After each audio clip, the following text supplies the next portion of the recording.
ಕನ್ನಡ ತಾಯಿಗೆ ನೀ ಕೈಯ ಮುಗಿ.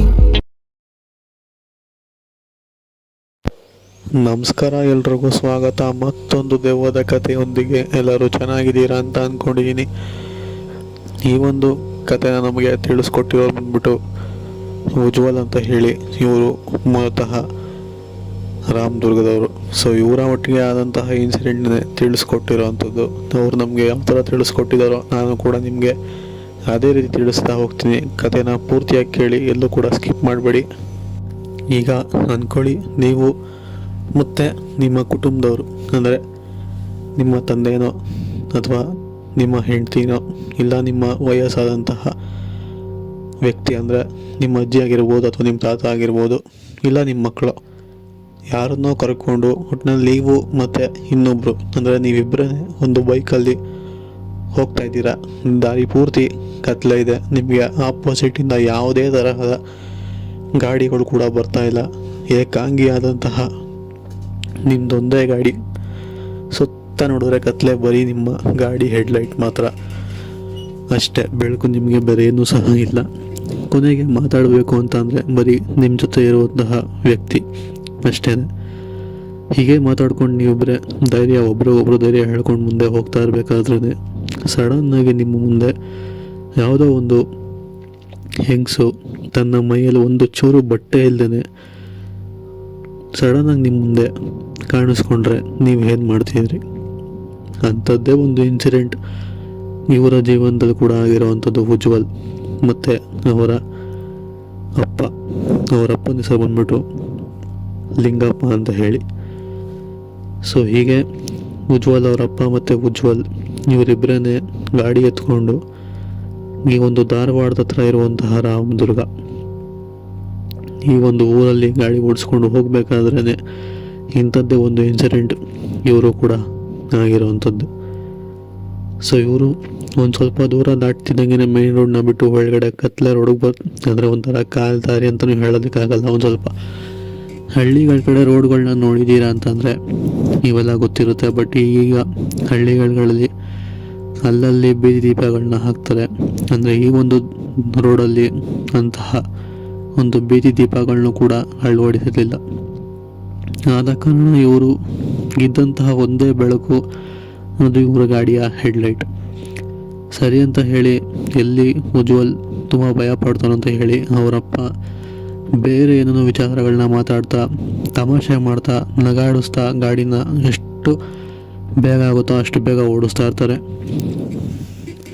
ಸೊ ಇವರಿಗೆ ಗಾಡಿ ಬೇಗ ಬೇಗ ಓಡಿಸ್ತಿರೋದು ಗೊತ್ತಾಗುತ್ತೆ ಉಜ್ವಲ್ ಅವರಿಗೆ. ಬಟ್ ಆದರೂ ಒಂಥರ ತಮಾಷೆ ಮಾಡ್ತಿದ್ದಾರಲ್ಲ, ಬಿಡು ಇರಲಿ, ಏನೋ ಮೂಡಲ್ಲಿರ್ಬೋದು ಗಾಡಿ ಓಡ್ಸೋಕ್ಕೆ ಅಂತ ಹೇಳಿ ಅಂದ್ಕೊಂಡು ಸುಮ್ಮನೆ ಆಗ್ತಾರೆ. ಒಂದು ಸ್ವಲ್ಪ ದೂರ ಬರ್ತಿದ್ದಂಗೆ ಸುತ್ತಮುತ್ತ ರೋಡೆಲ್ಲ ಕತ್ಲೆ.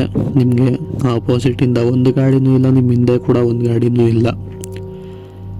ಅದಾದಮೇಲೆ ಇದ್ದಕ್ಕಿದ್ದಂಗೆ ಇವ್ರ ಗಾಡಿ ಮುಂದೆ ಯಾವುದೋ ಒಂದು ಹೆಂಗಸು ಮೈ ಮೇಲೆ ಒಂದು ಚೂರು ಕೂಡ ಬಟ್ಟೆ ಇರಲ್ಲ. ಸಡನ್ನಾಗಿ ಇವ್ರ ಗಾಡಿಗೆ ಅಡ್ಡ ಬರ್ತಾರೆ.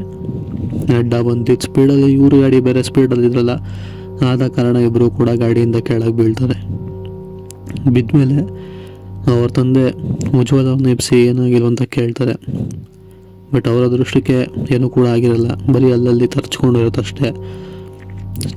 ಚಿಕ್ಕ ಚಿಕ್ಕ ಗಾಯಗಳಾಗಿರ್ತದೆ. ಸೊ ಅದನ್ನೆಲ್ಲ ಲೆಕ್ಕಿಸ್ದೆ ಗಾಡಿಗೆ ಯಾವುದೋ ಒಂದು ಹೆಂಗಸು ಅಡ್ಡ ಬಂದಲ್ಲ ಬಟ್ಟೆ ಇಲ್ದೇ. ಅವ್ರು ಯಾರು ಅಂತ ಹೇಳಿ ಇವರು ಕೂಡ ಹುಡುಕ್ತಾರೆ.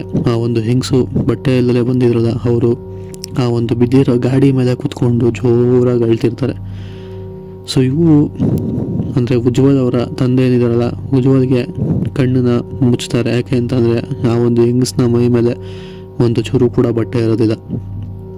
ಅದಾದಮೇಲೆ ಅವರು ಕೂಡ ಹಿಂದೆಗಡೆ ತಿರ್ಕೊಂಡು ಆ ಒಂದು ಹೆಂಗಸ್ನ ನೋಡ್ದೇನೆ, ಯಾರು ನೀವು, ನಮ್ಮ ಗಾಡಿ ಮೇಲೆ ಯಾಕೆ ಕೂತಿದ್ದೀರಾ, ನಿಮ್ಗೇನಾದ್ರು ತೊಂದರೆ ಇದೆಯಾ, ಫಸ್ಟ್ ಇಲ್ಲಿಂದ ಹೆದೊಳಿ, ಎಲ್ಲರೂ ಹೋಗಿ ನಿಮ್ಗೇನಾಗಬೇಕು ಹೇಳಿ ಅಂತ ಹೇಳಿ ಕೇಳ್ಕೊತಾರೆ. ಬಟ್ ಆ ಹೆಂಗಸು ಏನೂ ಕೂಡ ಉತ್ತರ ಕೊಡೋದಿಲ್ಲ. ಇವ್ರಿಗೆ ಆ ಕಡೆ ತಿರುಗಾಗೂ ಕೂಡ ಒಂಥರ, ಯಾಕೆ ಅಂತಂದರೆ ಮೈ ಮೇಲೆ ಒಂಚೂರು ಕೂಡ ಬಟ್ಟೆ ಇಲ್ಲ, ಹೆಂಗೆ ತಿರುಗಿ ನೋಡೋದು ಆ ಕಡೆ ಅಂತ ಹೇಳಿ ಇವರು ಕೂಡ ಆ ಕಡೆ ತಿರ್ಕೊಂಡಿರ್ತಾರೆ. ಅದಾದಮೇಲೆ ಸ್ವಲ್ಪ ಹೊತ್ತು ನಂತರ ಆಳೋ ಶಬ್ದ ಕಮ್ಮಿ ಆಗುತ್ತೆ, ಸೌಂಡ್ ಒಂಚೂರು ಕೂಡ ಕೇಳಿಸೋದಿಲ್ಲ. ಹಿಂದೆ ತಿರುಗಿ ನೋಡ್ತಾರೆ, ಯಾರೂ ಕೂಡ ಇರೋದಿಲ್ಲ. ಸರಿ ಅಂತ ಹೇಳಿ ಗಾಡಿನ ಹತ್ಕೊಂಡು ಆ ಒಂದು ಹೆಂಗ್ಸ್ ಬಗ್ಗೆ ಅಷ್ಟೊಂದು ಯೋಚನೆ ಮಾಡ್ದೇ ಆ ಒಂದು ಗಾಡಿನ ಎತ್ಕೊಂಡು ಅಲ್ಲಿಂದ ಇಬ್ಬರು ಕೂಡ ಹೊರಡ್ತಾರೆ.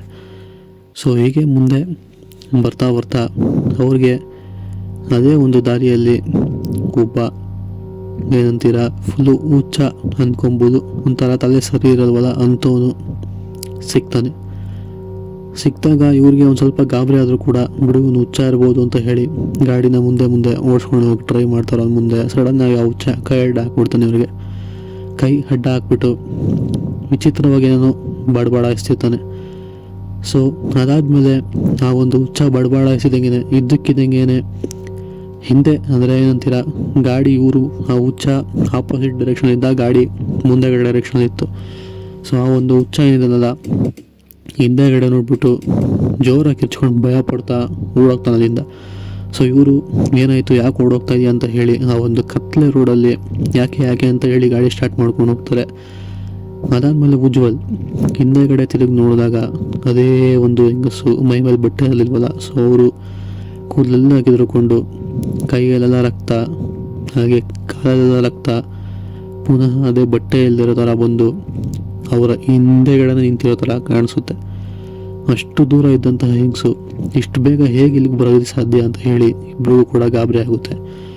ಆಮೇಲೆ ಆ ಹುಚ್ಚ ಓಡೋಗಿದ್ದು ನೋಡಿ ಇನ್ನಷ್ಟು ಗಾಬರಿ ಆಗುತ್ತೆ. ಸೊ ಅವರಪ್ಪ ಕೂಡ ಗಾಡಿನ ಸ್ಟಾರ್ಟ್ ಮಾಡಿಕೊಂಡು ಅಲ್ಲಿಂದ ಎಷ್ಟು ಬೇಕಾಗುತ್ತೋ ಅಷ್ಟು ಬೇಗ ಗಾಡಿನ ಓಡಿಸ್ಕೊಂಡು ಊರೊಳಗಡೆ ಹೋಗೋದ ಅಂತ ಹೇಳಿ ಓಡಿಸ್ಕೊಂಡು ತುಂಬಾ ಸ್ಪೀಡಾಗಿ ಓಡಿಸ್ಕೊಂಡು ಅಲ್ಲಿಂದ ಜಾಗ ಖಾಲಿ ಮಾಡಿಬಿಡ್ತಾರೆ.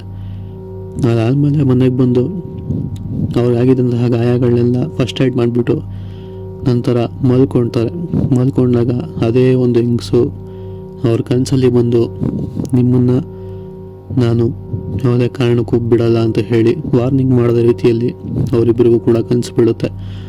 ಅದಾದಮೇಲೆ ಇಬ್ಬರು ಕೂಡ ಹೋಗಿ ದೇವಸ್ಥಾನದಲ್ಲಿ ಅಂತರ ಹಾಕ್ಸ್ಕೊಂಡು ತಮ್ಗಿಡಿದಂತಹ ಗಾಳಿನ ಬಿಡಿಸ್ಕೊತಾರೆ. ಸೊ ಇದು ಆದಂತಹ ಒಂದು ಸತ್ಯ ಘಟನೆ. ಈ ಒಂದು ಕತೆ ಇಷ್ಟ ಆಗಿದೆ ಅಂತ ಅಂದ್ಕೊಂಡಿದ್ದೀನಿ. ಇಷ್ಟ ಆಗಿದ್ರೆ ಲೈಕ್ ಮಾಡಿ, ಶೇರ್ ಮಾಡಿ. ಇನ್ನು ನಮ್ಮ ಚಾನಲ್ ಸಬ್ಸ್ಕ್ರೈಬ್ ಆಗಿಲ್ಲ ಅಂತಂದರೆ ಈ ಕೂಡಲೇ ಸಬ್ಸ್ಕ್ರೈಬ್ ಮಾಡ್ಕೊಳ್ಳಿ. ಸಿಗೋಣ ಇನ್ನೊಂದು ಕಥೆಯೊಂದಿಗೆ. ಅಲ್ಲಿವರೆಗೂ take care, good bye friends.